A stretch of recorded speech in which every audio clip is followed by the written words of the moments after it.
दोस्तों स्वागत है आपका एक बार फ्रेंड इसमें हम डेली बेसिस पे द हिंदू को एनालिसिस करते हैं हिंदी के अंदर, ताकि हम आपको एक एडिटोरियल को बहुत अच्छे फॉर्म में दे सकें।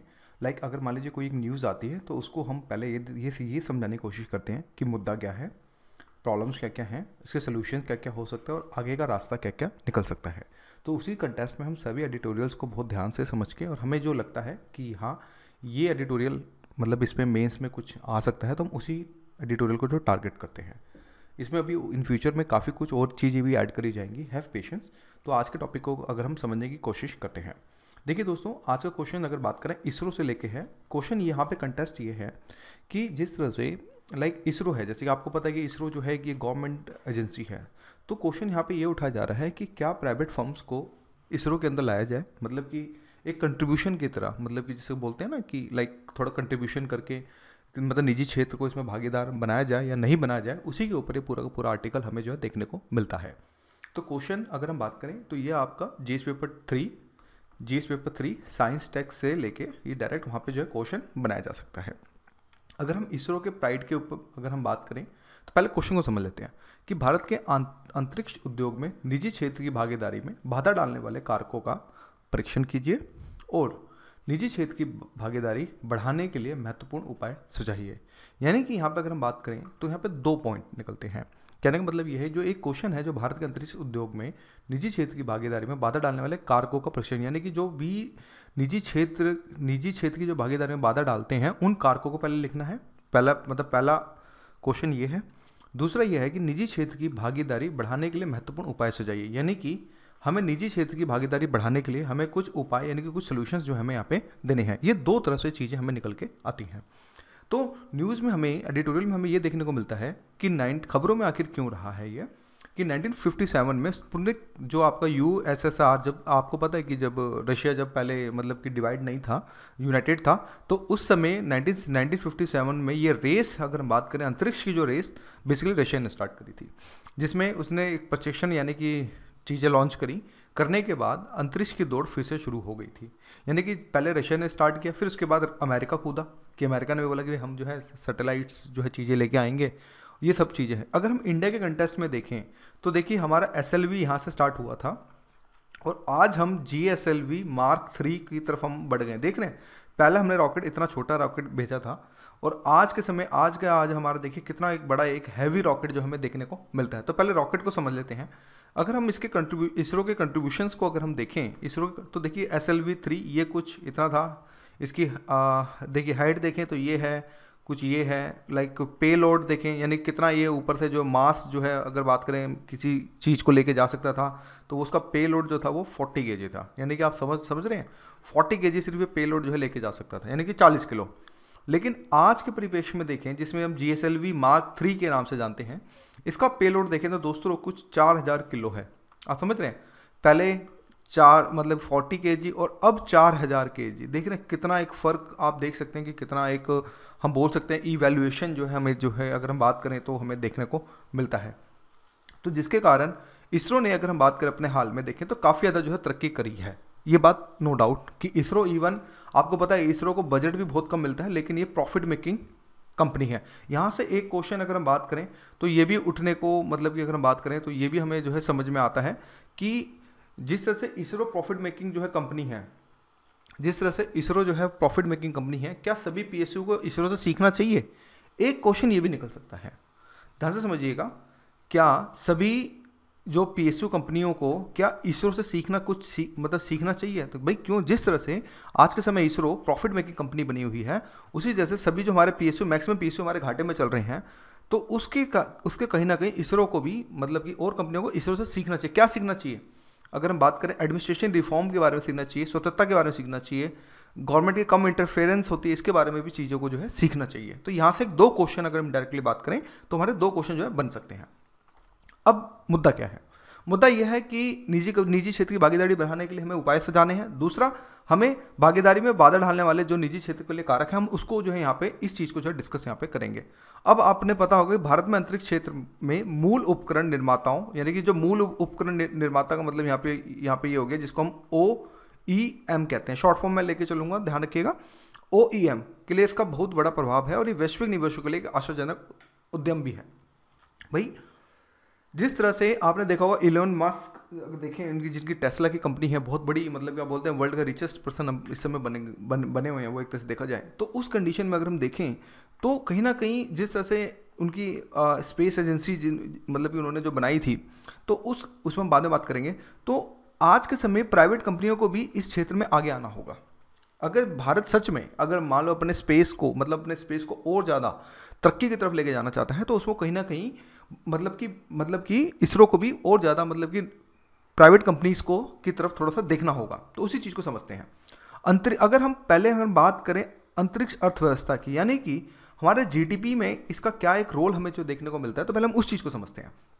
अगर हम बिजनेस की पॉइंट ऑफ व्यू की सब बात करें तो इसका दोस्तों 440 बिलियन डॉलर का, मतलब कि इतनी इसमें, मतलब अगर हम बात करें तो इसका इतना बड़ा, मतलब कि एक क्षेत्र है कि यहाँ से 440 बिलियन डॉलर्स और 1 बिलियन में 7200 करोड़ के आसपास होते हैं। इतना बड़ा क्षेत्र है ये, मतलब कि आप सोच सकते हैं कि कितनी सारी अपॉर्चुनिटी जो हमें यहाँ पे देखने को मिलती है। हालांकि भारत सिर्फ इसमें 2% ही हिस्सा रखता है। इस पूरे इस बिजनेस में से मात्र इसरो अभी जो है सिर्फ मात्र 2% का ही हिस्सा रखता है। यानी कि अपॉर्चुनिटी इतनी ज़्यादा है कि ये 440 बिलियन की अपॉर्चुनिटी को ले सकता है। तो अगर ले लेगा तो इससे क्या होगा, हमारी जीडीपी इंक्रीज होगी, हमारे और भी साइंस टेक चीज़ें इंक्रीज होगी, हमारे बीटेक्स वाले इंजीनियर्स खाली नहीं बैठेंगे, उनको भी काम मिलेगा। तो इनडायरेक्टली अगर बात करें तो बहुत ज़्यादा इसमें अपॉर्चुनिटी जो हमें बहुत ज़्यादा देखने को मिलती है। साथ में हमें ये भी पता चलता है कि 2011 में मात्र 68 बिलियन था, जो अब जिसमें 110 फर्मों ने जो बेसिकली निवेश भी किया था, और कहीं ना कहीं उस समय अगर बात करें 2 बिलियन डॉलर से अधिक नहीं था। लेकिन अब आज के समय 400 बिलियन डॉलर की हमें जो है इसमें पहुंच जो हमें देखने को मिलती है। तो सच में ये बहुत बड़ी एक अपॉर्चुनिटी जो हमें देखने को यहाँ पे मदद करती है अगर हम बात करें तो। लेकिन भारत का महत्वहीन हिस्सा जो हमें यहाँ पे 2% ही जो सिर्फ हमें जो देखने को मिलता है। फिर भारत की नगम्य निजी भागीदारी के कुछ महत्वपूर्ण कारक, यानी कि अगर हम बात करें आखिर वह कौन से रीज़न है जिसमें प्राइवेट कंपनियां भारत के अंदर ज़्यादा फल फूल नहीं पाती हैं। अगर हम बात करें स्पेस के कंटेस्ट में, यानी कि अगर हम बात करें स्पेस के कंटेस्ट, अंतरिक्ष के कंटेस्ट में अगर मैं बात करूं, तो आखिर क्या रीज़न है जिसमें स्पेस की कंपनियां जो है इतना भागीदारी नहीं हो पाती। पहला, ढांचे का अभाव। एक जो संगठित जो ढांचा होना चाहिए वो अभाव है। दूसरा, इसमें पारदर्शिता की कमी है। दूसरा, स्पष्टता की कमी है। तो जिसके कारण प्राइवेट कंपनियां आगे नहीं आ पाती। उनको डर लगता है कि अगर उन्हें स्पेस एजेंसी खोली, मतलब उन्हें प्राइवेट फर्म खोली, तो उनको घाटा हो सकता है, और कोई भी कंपनी नहीं चाहेगी कि उसको घाटा हो। तो जिसके कारण, ढांचे का अभाव के कारण प्राइवेट कंपनियां इस क्षेत्र से आने में डगमगाती हैं या फिर कतराती हैं। दूसरा पॉइंट यह है प्रतिभा प्लान। आपने देखा होगा आपने देखा होगा मैक्सिमम आईआईटी ग्रेजुएट्स, वो मैक्सिमम या तो जो डेवलप कंट्री है वहाँ पे जाके सेटल होने की कोशिश करते हैं। इवन आपने ये भी देखा होगा नासा के मैक्सिमम प्रोग्राम के अंदर जो टेक्निकल टीम होती है, अगर हम फ्रंट लाइन पे ना बात करके हेड्स को अगर छोड़ दें, जो टेक्निकल टीम के हेड्स होते हैं वो मैक्सिमम इंडियन ही होते हैं। क्यों? क्योंकि उनको वहाँ अच्छी सैलरी मिलती है। वहाँ पे उनको मान लीजिए 60 to 70 80 लाख का पैकेज मिल जाता है। अगर वही काम इंडिया में करेंगे तो उनको 10 लाख से ऊपर नहीं मिलता है। तो हर आदमी डेफिनेटली, ये बात हकीकत है कि अपने परिवार को लेके, भरण पोषण को लेके वो एक अच्छी अपॉर्चुनिटी को ही तलाश करेगा। तो उस कंडीशन में ये लोग जो है ब्रेन ड्रेन की तरफ बढ़ जाते हैं, यानी कि प्रतिभा प्लान हो जाता है। क्यों? इंडिया में इतने कोई, मतलब चाहे टाटा बिरला कुछ लिमिटेड को छोड़ दें, जिनकी भी सैलरी अगर अमेरिका की, मतलब कि अगर डेवलप कंट्री के कंटेस्ट में देखें तो उतनी ज़्यादा नहीं है। तो जिसके कारण जो प्रतिभाशाली जो व्यक्ति होता है वो डेवलप कंट्री की तरफ भागने की जो कोशिश करता है, जिससे व्यापक प्रतिभा प्लान का पर प्रकाश डालने का एक अन्य पहलू है। इसमें 2005 में करीब अगर हम बात करें 85% की वृद्धि हुई, यानी कि 2005 से प्रतिभा प्लान में 85% की वृद्धि होगी। यानी कि कोई इंडिया में काम ही नहीं करना चाहता है, वो यही सोचते हैं कि हम इंडिया के बाहर जाके काम करें और हमारे लिए उसके लिए बेस्ट रहेगा। फिर नीतिगत अड़चनें भी जो है कहीं ना कहीं हमें देखने को मिलती है। प्रतिभा प्लान में नीतिगत अड़चनें भी है, एक तरह से हम बोल सकते हैं कि काफ़ी बड़ा एक रोल जो है कहीं ना कहीं हमें देखने को मिलता है, जिसमें अगर बात करें जो अंतरिक्ष उद्यम है वो इस चीज़ को क्योंकि एक स्पष्ट नीति ना होने के कारण भी वो इस फील्ड के अंदर जो प्राइवेट कंपनी हैं वो इस फील्ड में नहीं आ पाती हैं। फिर अंतरिक्ष उद्योग में निजी क्षेत्र को क्यों शामिल किया जाना चाहिए? अब क्वेश्चन यहाँ पे ये हो, मतलब जो हम पहले कंटेस्ट में बात कर रहे हैं कि आखिर निजी क्षेत्र को क्यों शामिल किया जाए। पहला, बढ़ती मांग। भाई डेफिनेटली जिस तरह से आज के समय स्पेस को लेकर काफ़ी बड़ी एक बढ़ती मांग हो रही है, तो उसके कारण एक बढ़ती काम, मतलब जो मांग है एक ये भी रीज़न है जिससे कि हमें निजी क्षेत्र को इसमें जो शामिल किया जाना चाहिए, जिसके अंदर अगर बात करें इसरो का बजट मात्र 10K का है, अगर बात करें 10K करोड़ का है, तो उस कंडीशन में अगर हम बात करें तो कहीं ना कहीं लगातार ये बढ़ भी रहा है, और जिसके कारण इनको जो है बढ़ती मांग के कारण प्राइवेट कंपनियों को यहाँ पे जो है आगे आना चाहिए, क्योंकि इसरो इतना नहीं कंट्रोल कर पाएगा। क्योंकि अगर उसको कल पुर्जे चाहिए या फिर कुछ बैकएंड में टीम चाहिए तो उसको निजी मतलब कि निजी क्षेत्र की हेल्प लेनी पड़ेगी। आपने देखा होगा कि हमारे अंदर भी अगर हम डिफेंस सेक्टर में जाते हैं तो डिफेंस मिनिस्ट्री भी कहीं ना कहीं किसी प्राइवेट कंपनियों से कुछ ना कुछ कॉन्ट्रैक्ट करती है ताकि वो उनको पार्ट्स दे सकें। तो इसी के क्षेत्र में इसरो इतना नहीं कर पाए, क्योंकि अगर इतना करने की कोशिश करेगा तो इनको रिक्रूटमेंट ज़्यादा करनी पड़ेगी, जिससे फिर आर्थिक बजट ज़्यादा बढ़ेगा। तो आर्थिक बजट को कम रखते हुए अगर इनको भी कॉन्ट्रैक्ट्स के तौर पे मतलब कि आगे चीज़ें लेके आने, जिसके कारण कहीं ना कहीं एक बढ़ती मांग भी एक इसका एक रीज़न हमें जो है देखने को मिलता है। क्योंकि निजी क्षेत्र का निवेश भी महत्वपूर्ण है, जिसके लिए एक उपयुक्त नीतिगत वातावरण तैयार करने की आवश्यकता जो हमें स्पेशली अगर बात करें तो हमें देखने को मिलती है। फिर सेकंड पॉइंट की तरफ बढ़ें तो कहीं ना कहीं अंतरिक्ष क्षेत्र का समग्र विकास भी हमें देखने को मिल रहा है। यानी कि अगर हम बात करें एक तरह से अंतरिक्ष का जो क्षेत्र है वो भी कहीं ना कहीं बढ़ता जा रहा है, जिसके कारण इसके एक समग्र विकास यानी कि एक होलिस्टिक डेवलपमेंट की जो है अगर बात करें तो मांग कर रहा है, जिसके कारण हमें प्राइवेट कंपनियों को भी आगे लाना चाहिए। क्योंकि इस उद्योग में जिस तरह से देखो, जैसे कि इसरो भी कहीं ना कहीं अगर बात करें जो सार्वजनिक उपकरण से मदद लेता है, जैसे कि अगर हम बात करें तो जैसे कि हिंदुस्तान एरोनॉटिकल्स हो गया, फिर लॉन्सर एंड टर्बो हो गया, बड़ी कंपनी जो निजी क्षेत्र की संस्थाओं के लिए हेल्प करती हैं, तो क्यों ना निजी क्षेत्र को भी इसी क्षेत्र में आगे लेके आना चाहिए, जिससे कि इनकी भूमिका जो है बेसिकली बढ़ाई जा सके। तीसरे पॉइंट की तरफ देखें तो दोस्तों हमें ये देखने को मिलता है देश की सुरक्षा के लिए, जिस तरह से स्पेस हमारे लिए देश की सुरक्षा के लिए बहुत ज़्यादा अहम रखता है, तो उसी के जैसे हमें भी अलग अलग उपग्रह और अंतरिक्ष यान में वितरित मतलब कि बेसिकली करना पड़ेगा, ताकि मतलब कि देखिए ऐसा मतलब है, आप इस चीज़ को ऐसे समझें कि हमारी अंतरिक्ष क्षमताओं को सुरक्षित करने का सबसे महत्वपूर्ण तरीका उन्हें कई अलग अलग उपग्रह और अंतरिक्ष यान में वितरित करना है। यानी कि इसरो है जैसे कि वो अलग अलग सैटेलाइट जो भेजता है, ठीक है, तो उसमें कहीं ना कहीं आप जब अलग अलग सैटेलाइट, तो ऐसा जरूरी तो नहीं है कि इसरो सारे काम एक साथ कर पाएगा, तो जिसके कारण प्राइवेट कंपनियां हमें यहाँ पे आगे लानी पड़ेगी ताकि हम मैक्सिमम सैटेलाइट्स को भेज सकें और सारे के सारे जो है रिकॉर्डेड मतलब चीज़ें जो है हम रख सकें, ताकि अगर कोई हमारे मतलब कि अगेंस्ट, जैसे फॉर एग्जाम्पल चाइना अगर मान लीजिए हमारे अगेंस्ट खड़ा है, तो अगर फॉर एग्जाम्पल वो स्पेस में जाके अगर हमारी कोई सैटेलाइट को निष्क्रिय कर देता है, तो उस कंडीशन को भी हम जो है झेल सकें, तो जिसके कारण हमें मैक्सिमम सैटेलाइट भेजने के लिए भी देश की सुरक्षा का एक रीज़न है, जिसे हमें प्राइवेट कंपनियों को इसमें आगे लाना पड़ेगा। फिर दोस्तों है अंतर्राष्ट्रीय रुझान और अनुभव। अगर हम बात करें एलन मस्क की, तो उन्होंने जो स्पेस एक्स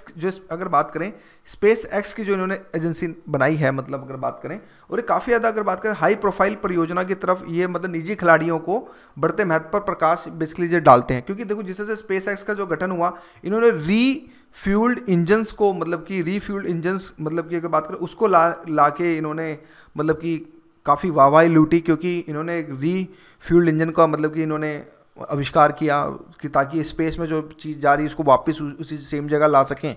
तो सच में स्पेस एक्स ने काफ़ी बेहतर मतलब कि ढंग से जो है अगर हम बात करें तो काम किया, तो जिसके कारण अगर हम बात करें एक तरह से रणनीतिक जो प्राइवेट कंपनी है वो कहीं ना कहीं रणनीतिक सुरक्षा नियामक बाधाओं के बावजूद भी इसरो के आसपास एक सीमित निजी परिस्थिति तंत्र विकसित हुआ है। जिस तरह से इसरो भी आज के समय अगर बात करें बेंगलोर के कुछ स्पेस मतलब कि कंपनियां हैं जिससे वो इसरो जो है बेसिकली हेल्प ले रहा है, तो ये भी एक रीज़न जो हमें देखने को मिलता है। फिर नेक्स्ट आता है दोस्तों सार्वजनिक संसाधन। आपको पता है भूमि श्रम पूंजी काफ़ी सीमित है अगर हम पब्लिक सेक्टर के ऊपर बात करें, वहीं निजी क्षेत्र के जो भागीदार होते हैं इनमें भूमि भी मिल जाती है, श्रम भी मिलता है और पूंजी भी मिलती है, और प्रतिभा जो मतलब व्यक्ति होते हैं उनका भी एक नया दौर जो है इससे ज़्यादा खुलेगा जब अगर प्राइवेट कंपनियां अगर इसरो में अगर कंट्रीब्यूट करेंगी, तो इससे जो ब्रेन ड्रेन की जो प्रणाली है वो भी खत्म होगी, और कहीं ना कहीं प्रतिभा का एक नया दौर भी जो इससे खुलेगा। और कहीं ना कहीं अगर बात करें तो ये अंतरिक्ष अन्वेषण यानी कि जांच करने गतिविधियों में साथ में अधिक धन और अनुभव भी जो है लेके आएगा, और इससे कहीं ना कहीं सार्वजनिक संसाधन का एक बचत होगी और प्राइवेट कंपनियां भी इस चीज़ में जो है लेके आगे आएंगी। फिर छठा आता है दोस्तों मानव पूंजी। मानव पूंजी का मतलब आप ऐसे समझें कि इससे फिर ये होगा कि अंतरिक्ष गतिविधियों को इसरो तक सीमित करना, पूरे देश में प्रतिभा के उचित उपयोग को सीमित करना होता है। अगर मान लीजिए इसरो में तो लिमिटेड ही सीट्स होती हैं, लोगों को मतलब भर्ती कर पाते हैं। जब प्राइवेट कंपनियों में जब भर्तियां स्टार्ट होंगी तो इससे फिर ब्रेन ड्रेन, मतलब वही आप समझे, तो नए युवा इससे जुड़ेंगे, तो एक तरह से हमारा क्या होगा, एक तरह से मानव पूंजी का जो है विकास होगा और जनसंख्या की लाभांश एक तरह से बात करें एक दौर में आगे बढ़ेगा और निजी क्षेत्र की भागीदारी भी काफ़ी ज़्यादा जो है फली फूली मतलब की बात करें तो काफ़ी ज़्यादा इसमें योगदान करेगी। फिर तकनीकी उन्नति भी कहीं ना कहीं इससे बेहतर होगा, क्योंकि जब चीज़ें जब प्राइवेट कंपनी आएंगी तो वो कहीं ना कहीं अपना कृत्रिम बुद्धिमत्ता, यानी कि अगर बात करें इमोशनल इंटेलिजेंस, या फिर आप बोल सकते हैं आप ये बोल सकते हैं कि आईक्यू जो है लेके आएंगी, बड़ी बड़ी तकनीक लेके आएंगी, तो उससे फिर उन्नत तकनीक मिलेगी और कहीं ना कहीं हमारा देश में काफ़ी ज़्यादा विकास होगा और कहीं ना कहीं अंतरिक्ष गतिविधियों के अनुभव के साथ साथ निजी क्षेत्र अन्य क्षेत्रों में प्रौद्योगिकी की भूमिका को यहाँ पे बढ़ा सकते हैं। फिर जोखिम साझा करना। अब मान लीजिए प्राइवेट कंपनियां आ गई और मान लीजिए कोई स्पेस मान लीजिए लॉन्च किया गया, मान लीजिए घाटा, मान लीजिए वो स्पेस, मान लीजिए फॉर एग्जांपल मान लीजिए रॉकेट है, मान लीजिए नहीं चल पाया और गिर गया, तो उसमें जो जोखिम साझा मतलब इसमें फिर प्राइवेट कंपनियां भी कहीं ना कहीं उनको भी जिम्मेदार ठहराया जा सकता है कि भाई देखो तुम्हारे इसके कारण हमारा जो सैटेलाइट गिर गया है, तो उसमें कहीं ना कहीं मतलब गवर्नमेंट को अकेला घाटा नहीं होगा, तो प्राइवेट कंपनियां भी जो है अगर बात करें लागत को जो है एक तरह से जोखिम को साझा कर सकते हैं, तो इससे भी एक बहुत बड़ी फायदा होगा। इससे हमारे जो टैक्स पेयर का जो पैसा वो भी कहीं ना कहीं थोड़ा बहुत जो है बचने की कगार पे होगा। फिर दोस्तों निजी भागीदारी के मुद्दे और चिंताएं यही हैं कि एक तो डेटा का जोखिम, क्योंकि जिस तरह से अगर मान लीजिए प्राइवेट कंपनी है तो वो डेटा मान लीजिए भारत सरकार का डेटा इधर उधर भेज सकती हैं। एक तो सबसे बड़ी बात तो डेटा जोखिम को देखने को सबसे ज़्यादा मिलती है, क्योंकि इसका दुरुपयोग हो मतलब कि काफ़ी ज़्यादा हो सकता है। दूसरा विनियमन, यानी कि मतलब कि आप बोल सकते हैं रेगुलेशन। निजी क्षेत्र की भागीदारी का विनियमन आसान नहीं है, आपने देखा होगा जैसे कंट्रोल नहीं कर पाते हैं, क्योंकि अगर बात करें अस्थिर राजनीतिक के कारण कि भाई चलो आज लेट्स सपोज आज एनडीए है, कल को कांग्रेस आ गई, तो देन उसमें कुछ बिल्स ऊपर नीचे हो गए, तो इसके कारण विनियमन का एक मुद्दा सबसे बड़ा अगर बात करें निजी भागीदारी के मुद्दे और चिंताओं में हमें ये देखने को मिलता है। तीसरा अगर बात करें राजस्व हानि भी इससे हो सकती है। क्यों? इसरो को अपनी अंतरिक्ष गतिविधियों के माध्यम से अर्जित होने वाली उचित राशि का नुकसान होगा। अगर मान लो इसरो अकेले काम करती है तो टोटल प्रॉफिट लेके जाएगी, अब प्राइवेट कंपनियों को लेगी तो कुछ ना कुछ उसको शेयर जो है प्राइवेट कंपनियों को भी देना पड़ेगा, तो जिसके कारण बोल सकते हैं कि हम सरकारी राजस्व में जो है एक तरह से कमी आ सकती है।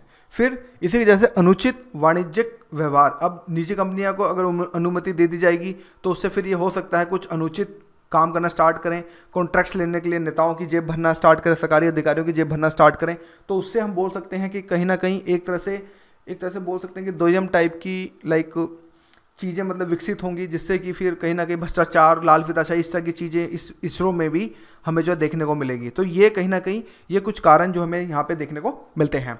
फिर आगे के रास्ते में देखो दोस्तों ये है कि लाइसेंस देने की समय सीमा को यहाँ पे मतलब निर्धारण किया जा सकता है। अगर मान लो किसी कंपनी को लाइसेंस दिया जाता है तो उसकी एक समय सीमा को मतलब बांध दिया जाएगा, हाँ भी इतने दिन तक आपको जो लाइसेंस मिलेगा, ताकि वो कंपनी भी एश्योर होकर मतलब कि काम कर सके। दूसरा बीमा और क्षतिपूर्ति स्पष्टता, यानी कि किसी भी चीज़ अगर कोई मान लीजिए सैटेलाइट भेजा जा रहा है तो उसका बीमा भी हो, साथ में उसकी क्षतिपूर्ति भी हो। अगर मान लीजिए कुछ खराब हो जाए तो उसकी क्षतिपूर्ति स्पष्टता, मतलब कि क्षतिपूर्ति के तौर पर कितने पैसे देने चाहिए, कितने नहीं देने चाहिए, उस चीज़ को भी इसमें मतलब कि स्पष्ट रूप से विकसित किया जा सके। और विकसित निजी अंतरिक्ष उद्योग वाले कई पश्चिमी देशों में देयता और वित्तीय नुकसान की एक सीमा है जिसका भुगतान करने की आवश्यकता होगी।